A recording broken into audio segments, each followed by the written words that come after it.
ಕರಾವಳಿ ಜಿಲ್ಲೆಯಲ್ಲಿ ಕಳೆದ 15 ದಿನದಿಂದ ಮಳೆಯಿಲ್ಲದೆ ನಾಟಿ ಮಾಡಿದ ಭತ್ತದ ಕೃಷಿ ಮಾಡಿದ ಗದ್ದೆಯಲ್ಲಿ ನೀರು ಇಲ್ಲದೆ ಬಾಯಿ ತೆರೆದುಕೊಂಡಿದೆ. ಕೆಲವು ದಿನದ ಹಿಂದೆ ನಾಟಿ ಮಾಡಿದ ಕೆಲವೇ ದಿನದಲ್ಲಿ ಮಳೆ ಹೆಚ್ಚಾಗಿ ನೆರೆ ತುಂಬಿ ನಾಟಿ ಮಾಡಿದ ಭತ್ತದ ಕೃಷಿ ಕೊಳೆತು ಹೋಗಿ ಪುನಃ ನಾಟಿ ಮಾಡಿದ ಕೃಷಿ ಇದೀಗ ಮಳೆ ಇಲ್ಲದೆ ಸಹಸ್ರಾರು ರೂಪಾಯಿ ವೆಚ್ಚ ಮಾಡಿದ ಅನ್ನದಾತರ ಶ್ರಮ ವ್ಯರ್ಥವಾಗಿದೆ.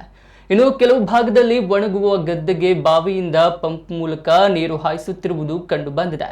ಇನ್ನು ಕೆಲವೆಡೆ ನಾಟಿ ಮಾಡಲಾದ ಗದ್ದೆಯಲ್ಲಿ ಬೆಳೆದು ನಿಂತ ಕಳೆಗಳು ಬೆಳೆಗಳಿಗಿಂತ ಹುಲುಸಾಗಿ ಬೆಳೆದು ನಿಂತದ್ದು ಕಂಡು ಬಂದಿದೆ. ಮೊಳಕೆ ಒಡೆಯುವ ಒಳ್ಳೆ ಸಂದರ್ಭದಲ್ಲಿ ಮಳೆ ಕೈಕೊಟ್ಟ ಕಾರಣ ಕೃಷಿಕರು ತೀರಾ ಕಂಗಾಲಾಗಿದ್ದಾರೆ.